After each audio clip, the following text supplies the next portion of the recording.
But I actually had something that I was thinking about that I wanted to ask you guys. So my brother called on Wednesday or Thursday, whenever I went to see Vicky Pezza, and we were talking, and he was saying how much money he's making.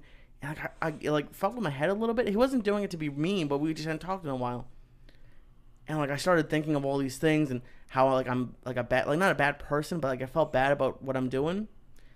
And like the next day I was thinking about like it's him making money it has nothing to do with me really. And like I don't like I was trying to think of like get rich quick schemes and like and how to like start making a lot more money, but I was just like it must happen a lot with comics when people are doing better than you and making a lot more money. And how long did it take you to like not freak out about it, like to not get really pissed off and like think I'm gonna go back to robbing people or whatever? I knew from the beginning that all you could do was worry about you. I knew from anything else I ever did. When you're a comic, you're just golfing. You can't worry. Yeah, he's having a great round.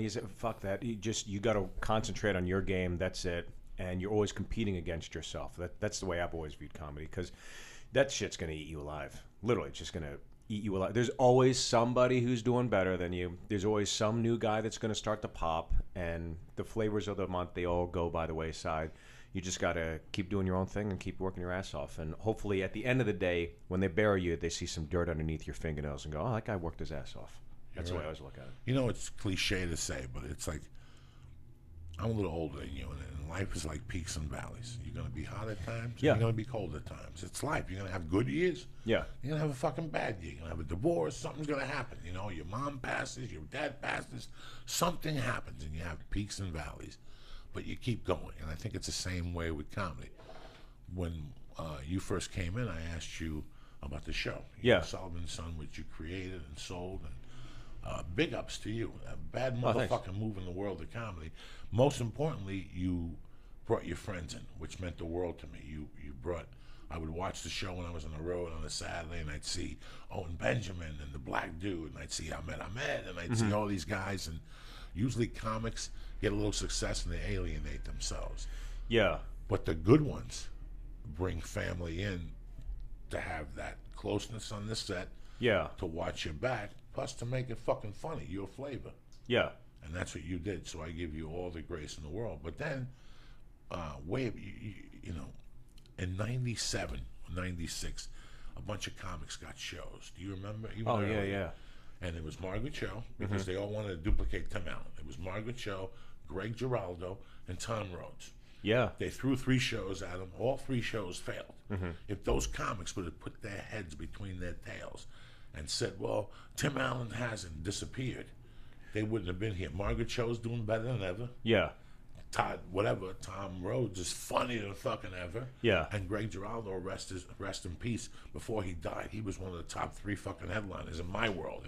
I agree with you, yeah. So, for some people, they fucking fall wayside. This takes them aside. Oh, I can't deal with it. For others, they fucking scrap off. They get a roast beef sandwich, a salt and pepper, some potato salad, and they get right the fuck back out there. And that's the best way to fucking put it. That's the American way. Yeah. You know, the people that you see that are in therapy and on Zoloft and whatever the fucking pills are, that's because something triggered and they won't let that motherfucker go. Yeah. It's here. We get it. And we sympathize with you, and we understand you went through a rough patch. But there's a whole fucking world out there. Yeah. There's a whole out world out there. And so what? So what? There's a guy that's funny than you. Bill Burr's hilarious. Yeah. Fucking Sebastian's fucking hilarious. You're hilarious. If I went home and sat there, I gotta beat number 3. You're missing the whole point of this fucking journey. You gotta be you. That's why, like, one of the things I learned when I was at the Comedy Cellar in New York City, 7 years at the Cellar, you see everybody there. It's much like the store, where on any night, Chappelle's going to come in, Chris Rock's going to come in, Seinfeld's going to come in. Anybody's going to come in there and kill it, and you might be after that guy. And when I was starting off, I was like, oh, well, I'm not as good as Chappelle. I'm not good. And the thing I realized after the 7 years is the audience doesn't give a fuck. They're done. They're gone. They saw him. Now what the fuck are you going to do? That's all the audience cares about. And I learned that. It took a few years to learn it, because in your head you're thinking, oh, I'm not at that level. Well, of course you're not. But at some point, maybe you will be. But all you can do is your best when you're on there and give them the taste of who you are, your identity, and just go from there. So I agree with you, everything you're saying. But when you're younger, Like, I remember being 25 and getting a call. I was living in Colorado. I was making about $6,000 a month selling cars. I was taking 6 credits at night, you know. I had a dog. I paid $450 a month rent. The car was given to me if I sold 3 or 4 cars. I wasn't doing bad. Yeah. I wasn't fucking doing bad. Did I want to Testarossa? Did I want chicks sucking my dick, Steve Byrne? Did I want to go to a bar and pay for everybody's drinks? Did I want to be that guy? I think we all do when you're, you know. And I used to have friends that would call me from Florida and go, hey, man, we threw away $100,000 last night. Like, we lit it on fire last night. What do you mean? We're down here. Remember Bob Galindo? He has a stock guy. I came down. He bought me $5,000 suits, and I'm living in his house. And I'm selling stocks. And I'm swimming. And I remember going, holy shit, what do you make a month? And the guy's like, $28,000, and I don't work Fridays and Saturdays and all this shit. And I remember hanging up the phone and feeling like you and going, well, but going, you know what? I got my own thing going on here, and not being jealous. And a year later, they all got arrested for penny stock fraud, and they all had to do 10 years. Shit. And they lost their licenses, and today they're firemen on the, you know, they're doing fucking roofing work. I see them when I go home. All those guys. Your brother's a fucking fitness guy, okay? Right. Unless you're fucking Jack LaLanne, you ain't making no fucking money in fitness. He's a personal trainer making $12,000 a month. I'm sure he's paying somebody. He's doing 1,000 things. That shit don't last. I wish him a lot of fucking luck in the world. Yeah, I mean, I wasn't mad at him. No, you like, oh, we don't have a good relationship, but like, he wasn't doing it to be a jerk.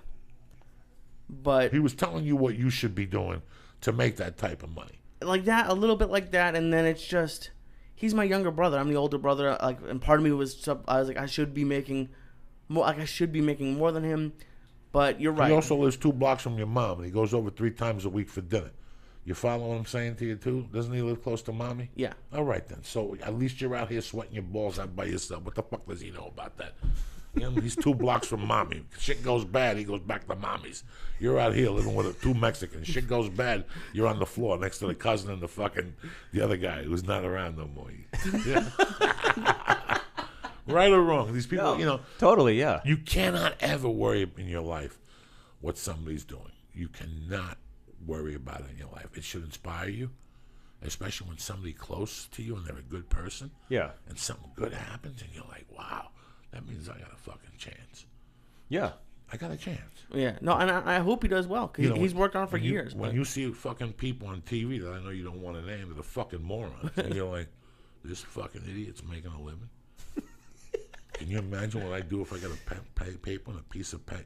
Yeah. Can you imagine if I stop drinking, get a piece of paper? And that's how, in my world, that's how we became comics. We were flicking through the channels one day, and we saw some fucking idiot cracking jokes with a balloon in his head, and we saw him again, and then we saw another stand-up show. And then one day you go, you know what? To yourself, you go, you know what? I'm funny in that fucking cunt. Yeah. And then some guy at work, while you're driving a limo or whatever, goes, you're a funny guy. That matches both thoughts together. I'm funny in that fuck. Now you have the fear of getting on stage for a year, or it took me a couple fucking years to get on stage. After that, I determined that I was funny in that fuck I saw. Right. And my buddy told me I was funny in all those fucks. It took me a year, you know, but that's it. It should inspire you. Yeah.